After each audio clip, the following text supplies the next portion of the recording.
নমস্কার দর্শক বন্ধুরা, ওয়েলকাম টু মাই চ্যানেল সেরা স্বাদের রান্না। আমি রিমলি। আজ আমি আপনাদের সঙ্গে শেয়ার করতে চলেছি মাশরুমের একটা রেসিপি। যদি ভালো লাগে অবশ্যই সাবস্ক্রাইব করে পাশে থাকা বেল আইকনটি প্রেস করবেন, লাইক করবেন, শেয়ার করবেন, কমেন্ট করে জানাবেন কেমন লাগছে। তো চলুন, এই রান্নাটার জন্য আমি প্রথমেই নিয়ে নিয়েছি মাশরুম। আমি কিন্তু এখানে নিয়েছি ন্যাচারাল ভিলেজ মাশরুম। এই মাশরুমগুলো কিন্তু একদমই বাটাম মাশরুম নয়, তো এগুলো একদম ন্যাচারাল পরিবেশেই হয়। তো এই মাশরুমগুলোর যে স্টকগুলো রয়েছে সেগুলো কিন্তু আমি এই রান্নার ক্ষেত্রে ইউজ করবো না।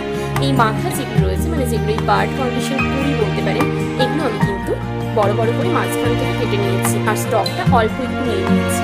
পুরো স্টকটা আমি এই রান্নাতে ইউজ করছি না, যেহেতু এটা একটু রেস্টুরেন্ট স্টাইল বানাচ্ছি। তো এই মাশরুমগুলোকে এইভাবে কেটে নিতে হবে। এবার আমি এখানে নিয়েছি পেঁয়াজ স্লাইস করা, মাঝারি সাইজের দুটো পেঁয়াজ স্লাইস করে নিয়েছি, 4টে কাঁচা লঙ্কা আছে স্লাইস করা, টমেটো রয়েছে, টমেটো এখানে একটা টমেটো পেস্ট করে নিয়েছি, রয়েছে এখানে 3টে মাঝারি সাইজের পেঁয়াজ স্লাইস করে সেদ্ধ করে পেস্ট করে রাখা, এখানে আছে 7-8টা কোয়া রসুনটাও আমি সেদ্ধ করে কাঁচা লঙ্কা দিয়ে পেস্ট করে নিয়েছি, আর আছে এখানে আদা বাটা, এখানে রেখেছি আমি কাজু বাদাম আর চারমগজের পেস্ট, আর আছে এখানে সামান্য রোজ ওয়াটার আর কেওড়ার জল। এগুলো একটুখানি অল্প লাগবে রেস্টুরেন্টের একটা ফ্লেভার অ্যাড করার জন্য।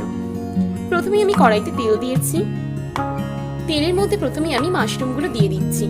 মাশরুমটা দেওয়ার পরে খুব ভালো করে নাড়াচাড়া করে ভেজে নিতে হবে। মাশরুম দেওয়ার পরে কিন্তু একটু জল বেরিয়ে যায়, তো চিন্তার কিছু নেই, কিছুক্ষণের মধ্যেই জলটা শুকনো হয়ে যাবে। তো আমি অল্প করে একটু হাফ টিস্পুন মতো হলুদ আমি অ্যাড করে দিলাম। হলুদটা দেওয়ার পরে খুব ভালো করে নাড়াচাড়া করে নিচ্ছি। এটা একটু কষানো হয়ে যাচ্ছে, নাড়াচাড়া করে নেওয়ার পরে মাশরুমটা আমি একটু ভাজার জন্য অপেক্ষা করব। দেখুন, মাশরুমটা কিন্তু আমার মোটামুটি ফ্রাই হয়েই গেছে, একদম এটা কিন্তু 90% কুক হয়ে গেছে। একটু বেশি যদি আমি ফ্রাই করি তাহলে কিন্তু মাশরুমের যে পুষ্টিমূল্য সেটা কিন্তু একদমই কমে যাবে। এই মাশরুমগুলো খেতে কিন্তু ভীষণই সুস্বাদু। কালচার মাশরুমের থেকে ন্যাচারাল মাশরুমের স্বাদ কিন্তু অনেক বেশি। যারা ন্যাচারাল মাশরুম খান তারা কিন্তু জানেন এর স্বাদ কতটা ভালো। তো মাশরুমটা পুরো ফ্রাই করে তুলে রাখলাম। এবার আমি দিয়ে দিয়েছি কড়াইতে তেলের মধ্যে কিছুটা গোটা গরম মশলা ফোড়ন, একটা এলাচ, একটু দারচিনি, 2 লবঙ্গ। এবার আমি অ্যাড করছি স্লাইস করে রাখা মাঝারি সাইজে যে দুটো পেঁয়াজ আমি স্লাইস করে রেখেছিলাম, সেই পেঁয়াজ দুটো আমি অ্যাড করে দিলাম। পেঁয়াজগুলো অ্যাড করার পরে খুব ভালো করে পেঁয়াজগুলো ফ্রাই করে নিতে হবে। পেঁয়াজটা একটু গোল্ডেন ব্রাউন হওয়া পর্যন্ত অপেক্ষা করতে হবে। আর এইদিকে রসুনের যে পেস্টটা আমি বানিয়েছিলাম, রসুনটা অল্প একটু সেদ্ধ করে নিয়ে কাঁচা লঙ্কার সাথে সেই পেস্টটা এবার আমি অ্যাড করে দেবো। 7-8 কোয়া রসুনের সাথে 4টে কাঁচা লঙ্কা দিয়ে পেস্ট করে নিয়েছি। ঝালটা অবশ্যই আপনাদের স্বাদ অনুযায়ী এখানে দেবেন। ভালো করে কষিয়ে নিচ্ছি রসুন আর কাঁচা লঙ্কা বাটাটা। এটা খুব ভালো করে কষাতে আমার যেটুকু সময় লাগবে সেটার জন্য আমাকে অপেক্ষা করতে হবে। আর আমি দিয়ে দিলাম অল্প একটু হলুদ গুঁড়ো এর মধ্যে। এই রসুন ভাজার সময় একটু অল্প হলুদ দিলে দেখবেন রসুনের যে সুন্দর গন্ধ সেটা কিন্তু আরো খুব ভালো করে বেরিয়ে ওঠে। এবার আমি এর মধ্যে দিয়ে দিচ্ছি আদা বাটা। রসুনটা ভাজা হওয়ার পরে কিন্তু আমি আদাটা দিচ্ছি। আদাটা দেওয়ার পরে আবার একটু ভালো করে ফ্রাই করে নিতে হবে।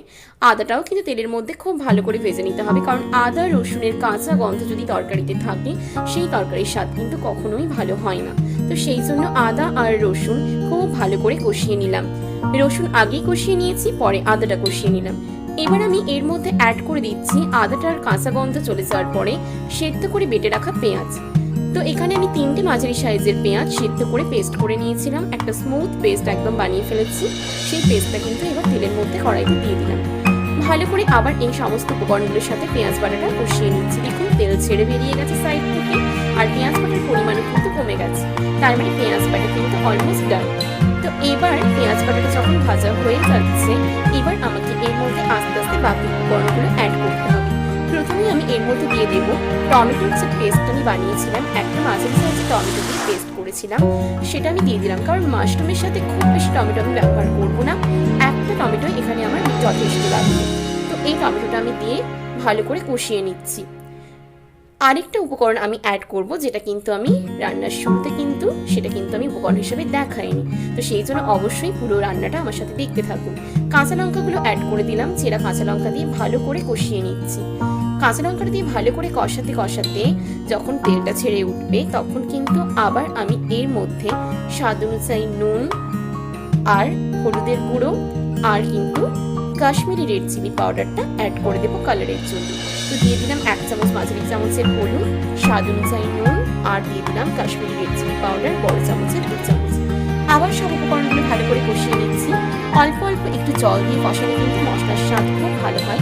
সেজন্য আমি এবার এতে অল্প সামান্য জল দিয়ে দেবো। অল্প অল্প করে জল একটু একটু করে দিয়ে বারে বারে আমি মশলাটা খুব ভালো করে লো ফ্লেমে কিন্তু এই মশলাটা কষাচ্ছি। দেখুন মশলার সাইড থেকে খুব সুন্দর করে তেল ছেড়ে বেরিয়ে এসেছে। এইভাবে তেল ছেড়ে বেরোলেই কিন্তু একদম মশলা কিন্তু পারফেক্টলি কুক হয়েছে। তো এবার আমি সেই ইনগ্রিডিয়েন্টসটা ব্যবহার করব যেটা কিন্তু রান্নার শুরুতে আমি কিন্তু যেটা দেখাইনি, সেটা হলো টক দই। এখানে আমি খুব সামান্য অল্প একটু টক দই ব্যবহার করছি। টক দই আমি এখানে মাত্র বড় চামচের 2 চামচ মতন ব্যবহার করছি, তার বেশি কিন্তু দেব না। দইটা ফেটিয়ে নিয়েছিলাম, দইটা এখানে ইউজ করলাম, ভালো করে কষিয়ে নিয়ে আরেকবার দই দেওয়ার পরে কষানো অলমোস্ট হয়ে গেছে। এবার আমার আরেকটা যে মেইন ইনগ্রেডিয়েন্ট সেটা হলো কাজু বাদাম আর চারমগজের পেস্ট। এখানে আমি বড় চামচে 3 চামচ চারমগজ আর কাজু বাদাম 10-12টা নিয়ে ভিজিয়ে রেখে কিছুক্ষণের জন্য এটা ভিজিয়ে রেখে পেস্ট বানিয়েছিলাম, সেই পুরো পেস্টটা এখানে দিয়ে দিলাম। আর এটা যদি স্পুনে করে মেজার করা হয় তাহলে এটা কিন্তু 4 টেবিল স্পুন রয়েছে। তো ভালো করে আমি কষিয়ে নিচ্ছি। আবার এই কাজু চারমগজের পেস্টটা দেওয়ার পরে ভালো করে কষানো হয়ে যাচ্ছে, একটুখানি অপেক্ষা করতে হবে যতক্ষণ না এটা একটু কষিয়ে যায়। তারপরে আমি সামান্য অল্প অল্প করে জল অ্যাড করব। এই কাজু চারমগজের পেস্ট যেই বাটিতে রেখেছিলাম সেই বাটির মধ্যে আমি জল দিয়ে বাটি ধোয়া জলটা এর মধ্যে দিয়ে দিলাম। তো ভালো করে সমস্ত মশলার সাথে জলটা দিয়ে একটু নাড়াচাড়া করে একটু মিশিয়ে নিলাম।